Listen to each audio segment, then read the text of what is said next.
Si cette constitution était une femme, elle allait avorter 1000 enfants. On l'a tellement violée, on l'a tellement violentée par les gens qui sont au pouvoir. Quand tu vas-y, masturbe-toi, vas-y. Masturbe-toi, vas-y. S'il vous plaît, utilise les termes. Si tu n'as pas les nerfs solides de supporter les professeurs d'enseignement gratuit, rentre encore aux études. C'est moi le professeur qui donne cours. Tu n'avais pas cet article. La Constitution est violée. Pareil professeur à l'université. S'il vous plaît, Siméon. Désoriente les enfants. Tu mérites la prison. Rentre aux études, va faire la Merci beaucoup. Siméon, tu risques de perdre. Alors aujourd'hui, on se bat sur l'incohérence. Rentre aux études, va suivre les cours de logique formelle. Merci. Tu n'arrives pas à comprendre. Je vous ai dit, depuis ce régime ici, le Congo vit la catastrophe. Je me pose la question après le régime. Ces messieurs ici, il faut l'amener à la clinique, les désintoxiquer. J'en appelle à votre élégance, s'il vous plaît. En fait, ce n'est pas de sa faute. C'est de la faute de son parti politique, l'UDPS, où il y a l'intolérance. Il fait preuve, justement... Oui, il est journaliste, s'il vous plaît. Je te dis, hein. Il fait preuve de son parti politique, l'UDPS. C'est le contraire. Est-ce que tu peux lui donner une éducation sur le plateau? S'il vous plaît, allez-y. Ces gens ici ne savent pas raisonner. C'est une malédiction que nous avons connue au Congo. Avez-vous déjà entendu parler de la sexualisation sur le discours politique? C'est ce que nous allons voir entre Pius Romain et Siméon Isako. Lors de leur affrontement médiatique, Pius Romain et Siméon Isako se sont livrés en débat houlé utilisant la stratégie de communication agressive et polarisante. Leurs échanges, parfois tentés d'expressions à connotation sexuelle. Si cette constitution était une femme, elle allait avorter 1000 enfants. On l'a tellement violée, on l'a tellement violentée par les gens qui sont au pouvoir. Vas-y, masturbe-toi, vas-y. Masturbe-toi, vas-y. Relève non seulement de leur position politique, mais aussi de leur technique discursive visant à convaincre, discréditer l'adversaire et marquer les esprits. Chers internautes, bienvenue dans l'un des affrontements le plus marquants de mes analyses. Cette confrontation oppose Pius Romain, qui est journaliste et membre du cellule de la communication de l'ex-première dame Marie-Olive Lembe, et face à lui, Siméon Isako, qui est journaliste, proche du parti présidentiel UDPS. Leur passage à l'émission Communicant a été un exercice de la communication politique intense, chacun cherchant à mobiliser son camp, imposer son récit et discréditer son adversaire. Mais au-delà des échanges musclés, quelle stratégie de persuasion ont-ils employé? En fait, je dois signaler que ce débat avait connu plusieurs sujets, mais cette émission a atteint son paroxysme lorsque le journaliste avait abordé le sujet sur la crise sécuritaire à l'est de la RDC et le procès de Corneille Nangaa. Et pour défendre son camp politique, Siméon Isako a utilisé la stratégie basée sur l'émotion et la diabolisation de son adversaire. Il s'agit d'un signal fort qu'on est en train de donner contre les traîtres, ceux qui trahissent la République. Ils sont nombreux. Il y a Corneille Nangaa. En fait, ils sont nombreux. Ils ont beaucoup d'anciens collaborateurs de monsieur Kabila. Ils sont vraiment nombreux. Comme je disais tout à l'heure, c'est un signal. Un signal parce qu'ils doivent comprendre qu'il n'est pas bien de trahir son pays. C'est pas bien de trahir son pays. Je sais qu'ils seront condamnés. Parce que ce qu'ils font, ils sont en train de tuer à l'Est. Ils sont en train de semer l'insécurité. Ils sont en train de semer l'inquiétude, la désolation. Ils font tout, je peux me permettre de dire tous les mots possibles du monde.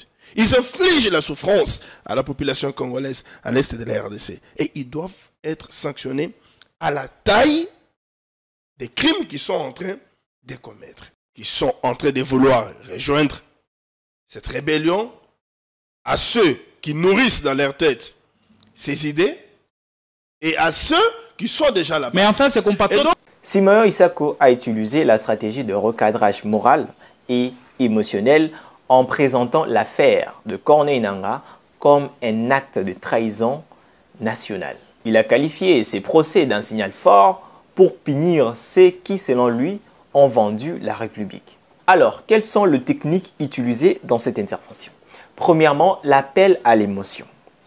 En insistant sur le massacre de la population de l'Est, Simeon Isako touche un corde sensible pour toucher le cœur de l'audience qui suit cette émission, soit de la population. Ils sont en train de tuer à l'Est. Ils sont en train de s'aimer l'insécurité.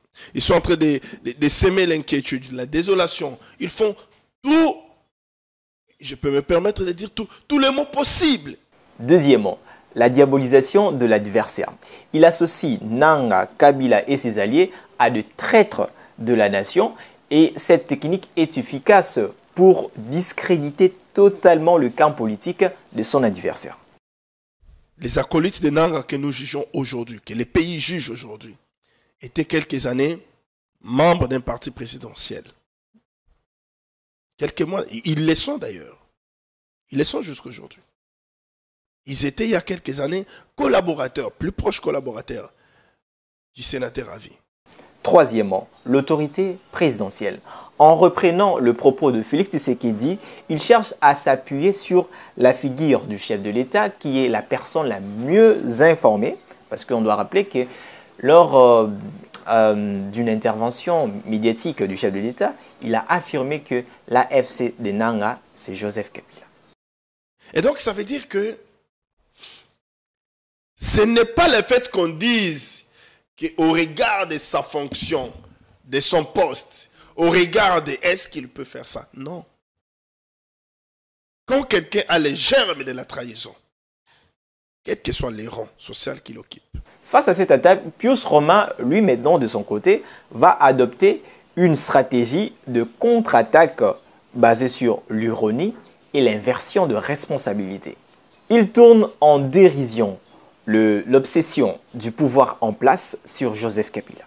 J'ai l'impression qu'il faudrait arriver au milieu du boulevard du 30 juin. On érige les statues de Joseph Kabila du haut de 60 mètres.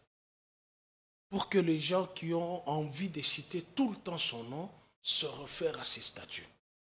Même dans une matière qui ne les concerne pas. Il faut que le nom de Kabila soit cité pour justifier leur incompétence. Maintenant, quelles sont les stratégies qu'on retrouve dans son intervention? Premièrement, l'ironie. En exagérant le rôle de Joseph Kabila en parlant de ses statuts. Les statues de Joseph Kabila du haut de 60 mètres. Pour que les gens qui ont envie de citer tout le temps son nom se réfèrent à ces statues. Il cherche à ridiculiser l'argumentaire de son adversaire. Ça, c'est la première des choses. Deuxièmement, l'appel à la Constitution. En citant l'article 64, il tente de justifier une révolte contre le pouvoir en place. S'il te plaît, C'est pas par la voie tout des armes. Congolais a le devoir de faire échec à tout individu ou groupe d'individus qui prend le pouvoir par la force. Continue. Ou qu'il exerce en violation Violation des dispositions de la présente Constitution. Ok, continue, continue. S'il te plaît, c'est pas à toi de me donner la référence. C'est moi le professeur qui donne quoi. Tu n'avais pas cet article. La Constitution est violée. Pareil professeur à l'université. S'il vous plaît, Siméon. Désoriente les enfants. Tu mérites la prison. J'en appelle à votre élégance, s'il vous plaît. En fait, ce n'est pas de sa faute. C'est de la faute de son parti politique, l'UDPS, où il y a l'intolérance. Il fait preuve justement... Oui, les journalistes, s'il vous plaît. Je te dis, hein, il fait preuve de son parti politique, l'UDPS. Puisque lorsque le professeur d'enseignement parlait, il était calme. Alors, venons-en à l'article Et il 64. ne pense pas que ce que tu parlais... Qu'est-ce que cela vous inspire? Ça m'inspire que ceux qui sont là, ils ont droit de faire ce qu'ils ont fait. À leur risque, c'est lequel? L'alinéa 2. Ne légitimez pas le fait que certains compatriotes prennent des armes, j'ai dit ceci. massacrent le Congolais. J'ai dit ceci. Vous légitimez ça? J'ai dit ceci. Notre armée massacre les Congolais. La police massacre les Congolais. Le gouvernement massacre les Congolais. Nous n'avons pas l'eau, nous n'avons pas l'électricité, nous n'avons pas les routes. Le gouvernement est en train de nous massacrer. Toi, tu penses que massacrer les Congolais, c'est seulement gousiller la tête. Quand on te prive à manger, on est en train de te tuer à petit feu. Quand on te donne les conditions qui ne sont pas propices, on te tue à petit feu. Je dis ceux qui sont allés là-bas, c'est leur droit. Ce n'est pas moi qui les ai envoyés. Le risque maintenant de ce qu'ils ont. Tu soutiens la rébellion. C'est l'article, l'alinéa 2. toute tentative de renversement du régime constitutionnel constitue une infraction imprescriptible contre la nation et l'État et est punie conformément à la loi. Maintenant, qui sont les complices d'M23? C'est la question qu'il faut poser. Pourquoi j'ai demandé mon téléphone? Et troisièmement, inversion de responsabilité. Il accuse le régime en place de se dédouaner de ses erreurs en utilisant constamment Joseph Kabila comme un bouc émissaire. Qui est complice? Vous soufflez en même temps le chaud et le froid? Je ne souffle, je te dis, je suis libre d'esprit et d'indépendance. Ici, on nous a parlé des membres du PPRD qui sont au M23. Ils le sont encore. On a cité Joseph, mais il oublie que Jean-Jacques Mamba, il est aussi du PPRD, n'est-ce pas? Jean-Jacques Mamba est du MLC. Ok. Non, mais, il avait quitté les MLC. Bon. C'est juste après avoir quitté les MLC qui s'est rallié. Voilà. Ceux qui sont de l'UDPS, qui ont rejoint l'AFCD, Corneille Nangaa, sont encore à l'UDPS. Bon, ceux qui ont rejoint le Corneille Nangaa, qui était au PPRD, ils sont du PPRD, la haine. Ils n'ont jamais démissionné. Donne-moi la démission de vos gens de l'UDPS. Ils n'ont jamais démissionné. Monsieur. Ils se réclament, tu peux parler jusqu'à aujourd'hui. Mais personne, tu peux perdre de s'élever pour dire le contraire. Est-ce que tu peux lui donner une éducation sur le plateau? S'il vous plaît, allez-y. J'ai demandé le téléphone. Pourquoi? Pour comprendre qui est complice du M23. Nous sommes le 12 février 2021. À son Excellence, Monsieur le Président de la République, chef de l'État. Objet. Transmission de l'état des besoins pour la reddition des éléments du M23. Excellence. Une délégation officielle du M23. Une délégation officielle du M23. Prenez l'essentiel, ne lisez pas Inès Tesso. C'est une histoire qu'on connaît bien. Il a pris beaucoup de temps. Pourquoi à mon tour, quand il parlait... Vous en prenez autant que lui d'ailleurs. Pourquoi vous m'interrompez à chaque fois? Excellence. Une délégation officielle du M23 séjourne à Kinshasa. Laquelle délégation officielle du M23 vaincue depuis 2013, qui n'était plus au Congo? Vaincu d'après quel rapport? Mais il faut poser la question. Négociation ou les armes? Il faut poser la question. Négociation les armes? Quand il était à Oyo, il a déclaré vaincu, armes récupérées. Et c'est moi qui lui ai mis ça dans sa bouche. Que ce soit par négociation, la force de la diplomatie. Mais ici, ce n'était pas par la négociation. Tchanzou est tombé. On a récupéré les armes. Quand on dit on a vaincu l'arsenal confisqué, c'est-à-dire c'est par la négociation qu'on récupère l'arsenal. Ces gens ici ne savent pas raisonner. C'est une malédiction que nous avons connue au Congo. Et les vraies motivations, comment ces gens ici qui ont été défaits... Qu'est-ce qu'ils revendiquent? S'il te plaît. Comment ces gens ici qui ont été défaits ont été encore armés? Vous accusez les Rwandais que les M23, c'est les bras du Rwanda. N'est-ce pas? Là, je parle de la logique. L'ami nécessaire, le partenaire nécessaire et privilégié de Chilombo, c'est Kagame. Que lui était au stade, il a chanté Yo Nani, Oboya Kagame. Et je le regardais, il était tout en sueur. Lui, Siméon. N'est-ce pas? Voilà qu'il est en train de mentir. Et même Kagame n'était pas ici. C'est encore un mensonge. Mais non, venons-en. Oui. Je vous ai dit, depuis ce régime ici, le Congo vit la catastrophe. Je me pose la question après le régime. Ces messieurs ici, il faut l'amener à la clinique, les désintoxiquer. De tout ce qu'on lui a mis dans sa tête. Puisqu'il y a le dysfonctionnement de l'État.